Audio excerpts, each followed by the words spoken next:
Hello, I'm Ivan Adams and this is my presentation of the history of electricity in Yorkshire.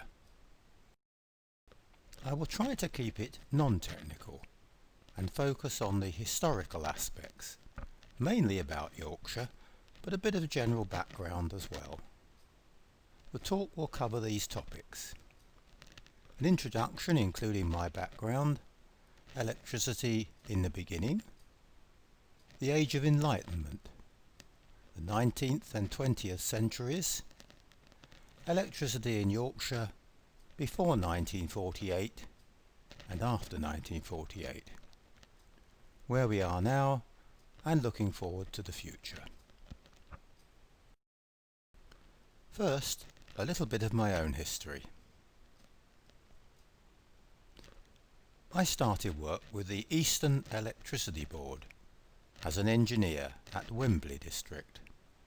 From there I went to the Electricity Council in London, doing network reliability and electricity tariffs. We moved to Yorkshire in 1975 when I joined Yorkshire Electricity Board. At privatisation I became responsible for Yorkshire Electricity's supply division, buying and selling electricity.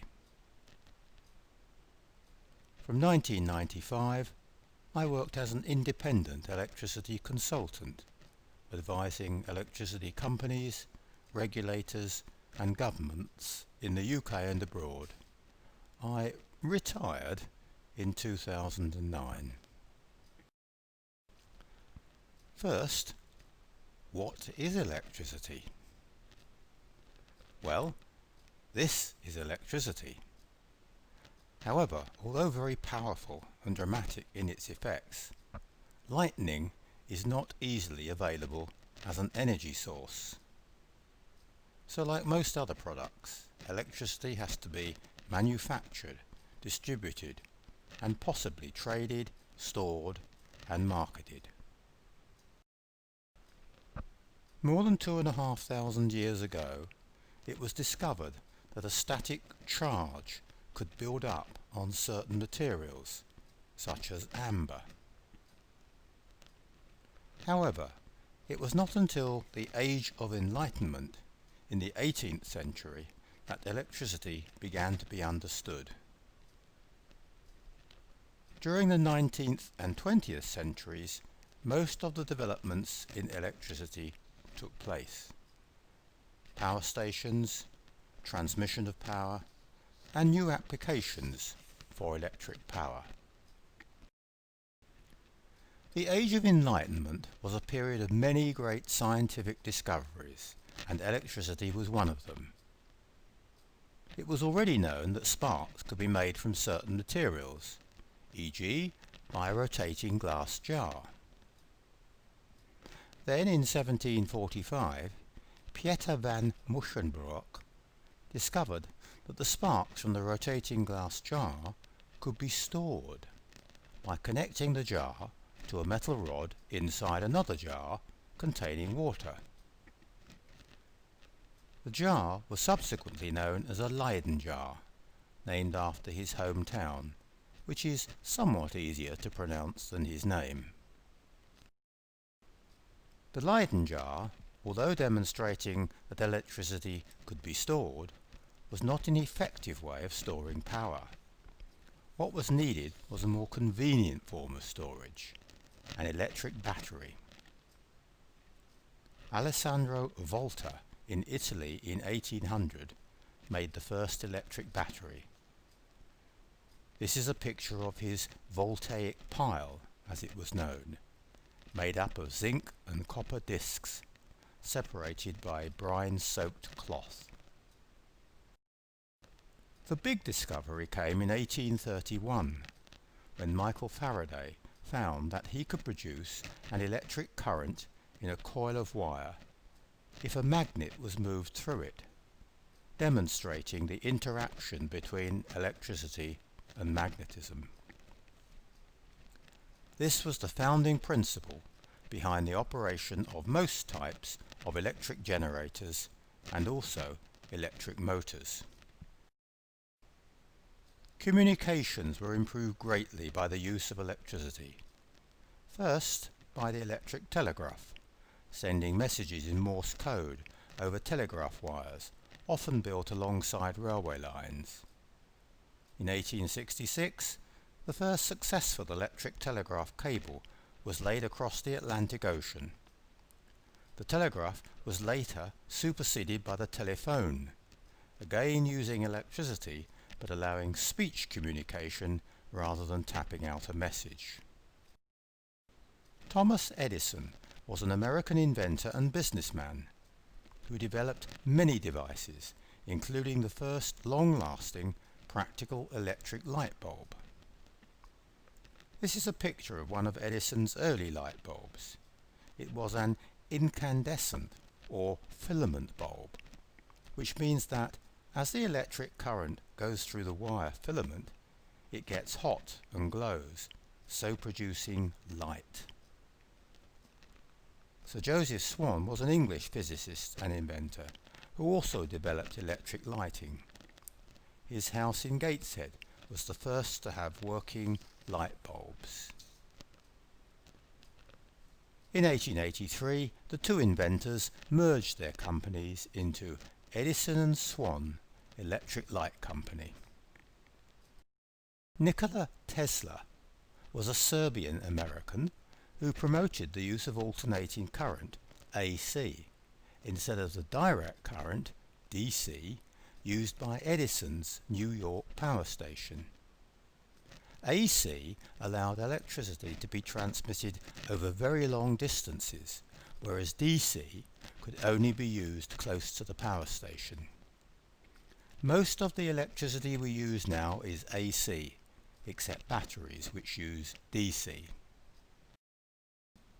The first use of electricity to power railways was Volks Railway in Brighton.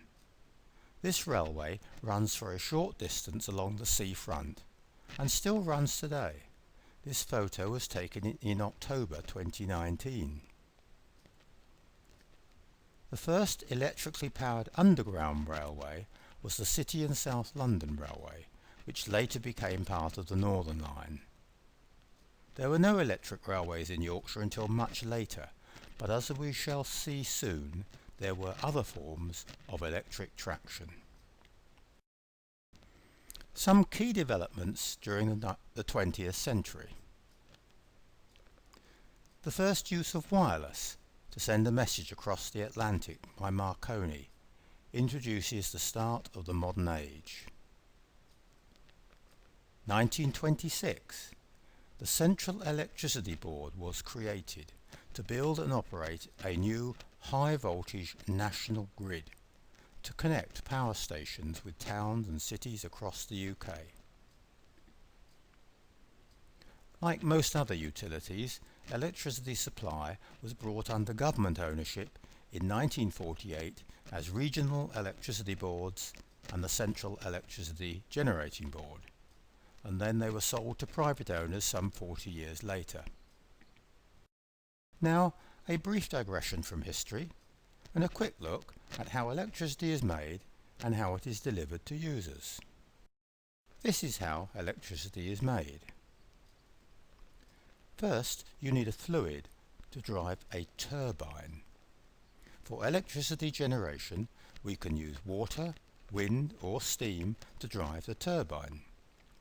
The turbine is driven at very high speed by the high pressure of the steam or other fluid.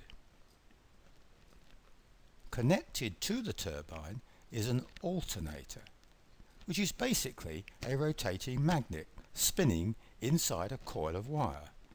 And, as demonstrated by Faraday, this produces electricity. The alternator is like an electric motor working in reverse. It produces electricity from motion, whereas a motor produces motion from electricity. And this is how electricity is delivered to users. First, we have power stations, such as Drax in Yorkshire. The power is sent out on very high voltage overhead lines by National Grid to a regional substation, e.g. this one at Osbaldwick, Hull Road, York. From here, it's sent via a distribution network, either underground cables or overhead lines, to local transformers, e.g. this one in Stockton-on-the-Forest, where it is transformed to a lower voltage and distributed by cables or overhead lines throughout the village. But now let's turn our focus to the local history of electricity in Yorkshire. Electricity came to Yorkshire at the beginning of the 20th century. In York, the first power station was built for the corporation's electricity department at Foss Highlands in 1900. By the early 1920s, there were 47 municipal electricity departments in Yorkshire. These were local authorities supplying electricity in their own areas, and also 9 private power companies. Generally, each company or municipal department served its own area only, and there was no competition. There was very little provision for transferring power from one place to another in the event of a breakdown. This situation was improved greatly when the high voltage national grid was built. The largest power company in Yorkshire was Yorkshire Electric Power Company, incorporated on the 26th of July 1901, to construct electrical generating stations for providing a supply of electrical energy throughout the greater part of the West Riding of Yorkshire. This is their logo attached to one of their substations. Looks a bit like a yin-yang. And here's 2 pictures of their first power station, Thornhill near Doncaster, built in 1902, showing the exterior and the turbine hall. This is the original Ferrybridge power station, built by Yorkshire Electric Power Company in 1927. Note the absence of cooling towers. These old power stations were relatively small, so river water was used to cool the steam. The later, larger power stations used more steam, which meant that large cooling towers were needed. It does, however, have 4 chimneys to remove smoke from the boilers, whereas later power stations generally had only one very tall chimney. This photo on the left, date unknown, is from a book about historic York and was taken from the top of the Minster, showing part of the power station at Foss Islands. The power station's cooling tower is the most prominent part of the structure, and you can just see the chimney in front of the tower. The chimney is still there. On the right is a more recent photo, date unknown.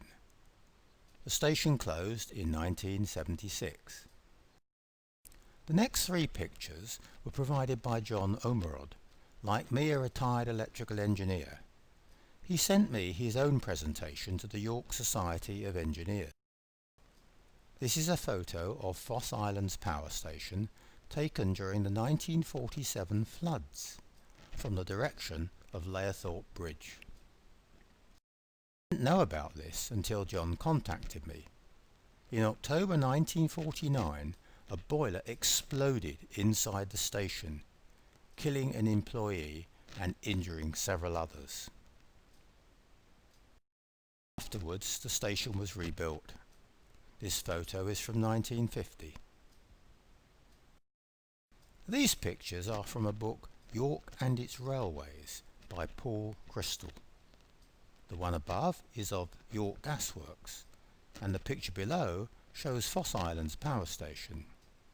Below right is an unusual electric locomotive that was used to haul coal to both the gasworks and the power station using overhead electricity. Power stations in Leeds. The picture on the left shows Kirkstall Power Station, near the ruins of Kirkstall Abbey, by the River Aire, built in 1931, which had a total output of 200 megawatts by the time it closed in 1976. The picture on the right is Skelton Grange Power Station near Sturton, southwest Leeds, built in the 1950s, also located by the River Aire opposite Temple Newsam. Skelton Grange closed in 1995. Electric trams were common in many cities from the late 19th century until the middle of the 20th century. This is a City of York tram at Fulford terminus, from a book about trams by Joe Murphy. Trams run on rails embedded in the roads, with the electric current being supplied by a single overhead wire, unlike trolley buses, which did not have rails and were supplied by two overhead wires. During World War I, women were employed as tram drivers due to the absence of the men who joined up. These photos are from the same book. And it wasn't just trams. York had electric battery buses over 100 years ago. This one, from the historic York book, was photographed in Heworth, outside the building that was used for charging the batteries. You might recognise the building, now a florist's shop, beside the Heworth roundabout. Electrification of Yorkshire brought new industries and services with it. These two advertisements are from the Electrical Yearbook 1941, from firms in Bradford and Keighley. Two more advertisements, from firms in Leeds and Huddersfield. The one on the right, found in an edition of the Electrical Times of 1947, is from Brook Motors in Huddersfield, claiming to be the largest manufacturer of alternating current electric motors in the world.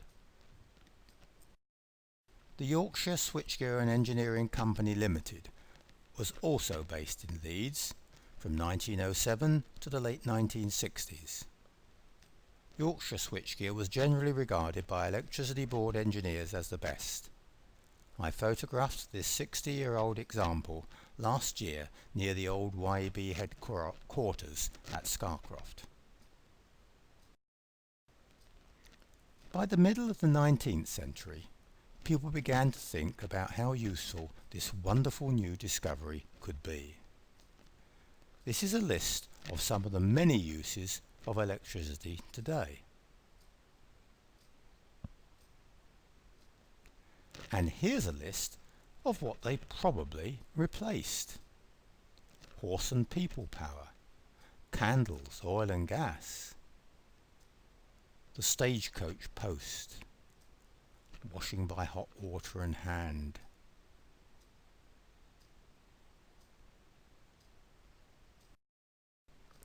Cussons and Light was a cycle and electrical shop in King Square, York. The pictures are from the 1920s and 30s. The one on the left, 1924, is advertising, "This is Wireless Week. Come in and listen." The one on the right, some 10 years later, shows advertisements for Murphy, Pye, Philips, Marconi, familiar brands for radios and televisions. The shop survived for many decades, but closed towards the end of the 20th century when the business became a property company, probably much more profitable. Another shop that sold electrical appliances, and still does, is Barnett's. And this is what it looked like around 1900, just a few years after it opened. In the early 1930s, Eric Lee and his family started an electricity business in Pocklington. This picture of their shop dates from the 1960s. This is an article from the local newspaper in 1933. Electricity arrives in Pocklington. The inauguration ceremony, in connection with the public supply of electricity in the town, took place last Wednesday. Councillor James Johnson, chairman of Pocklington Urban District Council, switched on the power which flooded the room with light, being greeted with applause by the large company present. Councillor Johnson congratulated the Buckrose Light and Power Company in bringing electricity to Pocklington at a cost of £20,000. In looking over the pamphlets, he'd been impressed by the many uses to which electricity could be applied, and he'd had no idea until then there was an appliance where blankets could be warmed. Miss Bolton then demonstrated the various methods of cooking by electricity, to the great interest of housewives present. The 1947 Act of Parliament led to the merger of 625 electricity companies into 12 area electricity boards and the Central Electricity Generating Board. It lists certain duties the area boards would have, including extending supplies to rural areas. Many farms and villages did not have any electricity before nationalisation. Avoiding undue preference between consumers and making tariffs simple, and they were then. Promoting health, safety and welfare of employees. The 12 regional electricity boards in England and Wales distributed power and supplied customers in their own areas without competition. 2 of these covered Yorkshire. The North Eastern Electricity Board covered North Yorkshire, as well as all of Northumberland, Durham, etc. The Yorkshire Electricity Board that I worked for covered West and South Yorkshire, the East Riding and part of Lincolnshire. This was the headquarters of the YEB, Scarcroft Lodge, north of Leeds on the Wetherby Road, built for a Quaker wool merchant, Newman Cash, as his country house in 1830. After several changes of ownership, during World War II, the lodge was used as a convalescent hospital, helping soldiers recover from injuries from the war. It was sold to the Yorkshire Electricity Board in 1948. I joined YEB in 1974 and worked at Scarcroft until 1995. As with other electricity boards, YEB had shops, or showrooms as they were known then, in all of the main cities and towns. YEB had over 60 shops. This Art Deco building in Cleethorpes was one of them, now a fancy dress shop. Although not in Yorkshire, the Grimsby area was in the YEB territory. The next 2 are older photos. On the left is the Moor, Sheffield, and on the right is the interior of the Goldthorpe shop near Barnsley, showing the display of electric cookers, in competition with the gas board. And here's a picture of YEB's largest showroom, at the Headrow, Leeds, in 1952. Note the electrical appliances on display, the very latest in washing machines. During the 1960s, the electricity boards were competing with gas for various types of use. They introduced a free advice service, aimed primarily at industrial customers, and started to employ for the first time sales engineers, whose job was to visit customers in their area, find what types of energy they used, for what purpose, and suggest an electrical alternative. At privatisation in 1990, the regional electricity boards became regional electricity companies, but initially retained functions of both retail, selling electricity, and distribution, owning the cables and lines. Later, the regional companies were split into separate retail and distribution companies. In Yorkshire, Northern Power Grid is the distributor for both previous areas of North Eastern and Yorkshire electricity boards. It does not sell or generate. N Power, originally a generating company, bought the retail business of Yorkshire Electricity and was until recently one of the big six suppliers.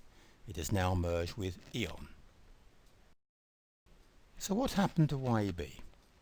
At privatisation, it became Yorkshire Electric plc. In 1997, Yorkshire Electricity was sold to American Electric Power, and a few years later it was sold to the largest of German power companies, RWE, trading then as N-Power. Subsequently, the distribution businesses of Yorkshire and Northern Electric became Northern Power Grid. In 2018, N-Power sold Scarcroft Lodge to be developed as a retirement village. The newly privatised Yorkshire Electricity plc entered into a joint venture with Yorkshire Water to build the first wind farm in Yorkshire at Ovenden Moor near Haworth, West Yorkshire.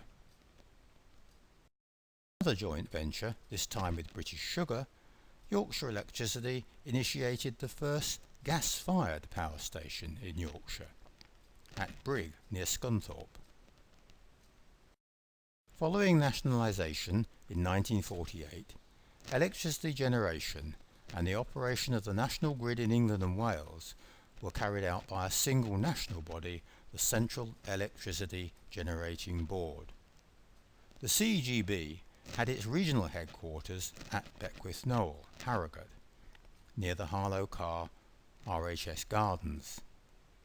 It operated the grid from a regional control centre at Becker Hall near Aberford, close to the junction of the A1 and A64. Not long after nationalisation, the need to build more and larger power stations became apparent, and following the opening of the Selby coalfield in 1967, the CGB announced the building of 3 large power stations in Yorkshire, each one capable of generating 2,000 megawatts, supplying 2 million homes. At that time, the 3 big Yorkshire power stations were producing about 20% of the power for England and Wales. The big 3 power stations were built. The map shows the A1 road, the towns of Selby and Pontefract. Most importantly, for delivery of coal to the power stations, it shows the railways in the area.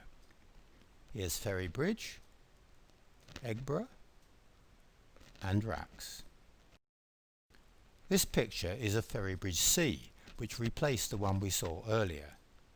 It has had an interesting history. Not many years after the new station was built, one of the cooling towers collapsed in a very strong gale force wind. The cooling towers had been built too close together, causing a funneling effect. And in 2014, a serious fire broke out, causing the station to cease generating until 2015. However, the owners, Scottish and Southern Electric, decided to close the station a year later. And finally, the towers were demolished in 2019. Eggborough Power Station began generating electricity in 1967. Coal was supplied by a short branch off the Wakefield and Goole Railway. Originally operated by the CGB, it was owned by National Power from 1990 until 2000, when British Energy, then the owner of the nuclear power stations, bought Eggborough to diversify its assets. It was then sold to Électricité de France in 2009, and then to bondholders, and finally to a Czech Republic power company. However, having failed to get contracts for the sale of electricity, Eggborough closed in March 2018. This power station used to have a popular open annual day, which included a miniature railway run by the Leeds Model Engineering Society. This is Drax, the largest of the 3, doubled in size to 4,000 megawatts to become the largest power station in Europe.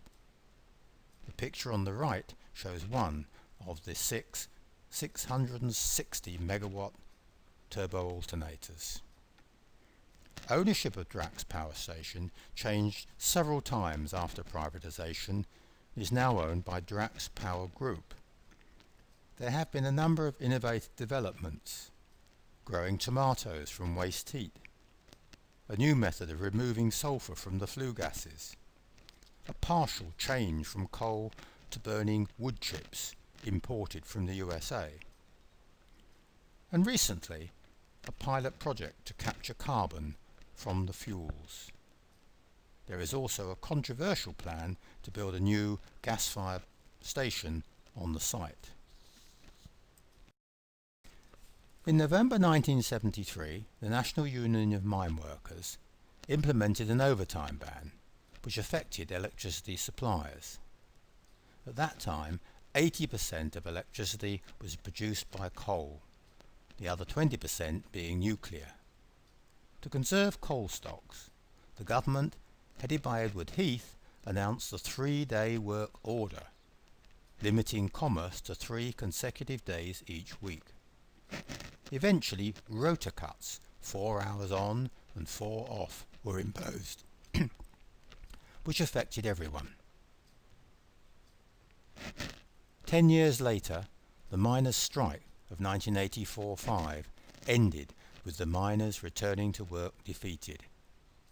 This time, the Coal Board and the CGB had secured large stocks of coal at power stations. Following electricity privatisation, coal declined, and the last coal mine closed in 2016. So who owns the power station now? Many of the earlier power stations have closed, and many new ones, especially gas and wind, have been built. Also, there have been many changes of ownership since privatisation. The largest generating companies, by percentage of power station capacity, are these, representing some 70% of the total plant in the UK. Only 2 of them are UK-owned companies, Drax in Yorkshire and Scottish and Southern, Perth in Scotland. Holds for the companies that own and operate our power distribution system. National Grid is a UK company, but most of the distribution companies, including our local Northern Power Grid, are not. With competition in the electricity market, then there are now well over 50 smaller suppliers competing with the larger companies. Some of the smaller companies do not last long, however. The range of tariffs on offer has become overwhelming, and most people, it seems, rely on price comparison websites to choose their supplier. As electricity began to be used widely at the beginning of the 20th century, the number of consumers connected, and consequently the amount of electricity supplied, grew at a fast rate. These graphs show how the numbers increased from almost nothing in 1920 to what they are today. During the last few years, the consumption of electricity has declined slightly due to the increased efficiency of appliances and lighting, LED lights in particular. What about the price of electricity? It is of course difficult to compare prices of anything between now and over 100 years ago. If we look at the prices in money of the day terms, we see that prices halved during the 1930s to the 1950s and then increased significantly. However, most of this change is inflation, which remained at high levels from the early 1970s for 20 years or so. To look at how electricity has changed, this graph shows all the prices converted to 2020 price levels. In real terms, the price of electricity reduced significantly until about 1960, and then remained relatively stable until 1990. Beyond then, comparisons are difficult due to competition. The prices change often, and although the number of competing suppliers continues to grow, prices have increased quite a lot. My calculations indicate that the average price has risen from 12 pence per kilowatt hour in 2003, when there were just 11 suppliers, to 18 pence a kilowatt hour in 2020, with over 50 suppliers. Good news for the environment is that our use of energy has declined by about a third over the last 10 years. The reduction is mainly due to the change from coal-fired power stations to wind and more efficient forms of energy use, LED lighting, better heat insulation and more efficient vehicle engines. So where is most of our energy used? Here, transport, and most of that at present is diesel or petrol rather than electric. It's the production of carbon dioxide, CO2, that causes the greenhouse effect that leads to global temperature rise. Thus, for electricity generation, it is the fossil fuels, oil, gas and coal that cause CO2, whereas the low-carbon fuels don't. Parliament passed a law in 2016 to reduce our greenhouse gas emissions by 57% by 2030. A lot of progress has been made in the power sector, mainly by phasing out coal, building more wind power plant, but more changes are needed, particularly in the transport sector, by moving to hybrid or all-electric vehicles. The future is electric. Finally, a brief acknowledgement of the sources of my information. Apart from my own memories, which are beginning to fade a little, these are the main sources. The internet has proved to be very useful, particularly Wikipedia, in getting pictures as well as data. The books are simply the ones I happen to have. York Explore was also very useful for this talk. That's the end of my presentation. Thanks for watching, and I hope you found it interesting.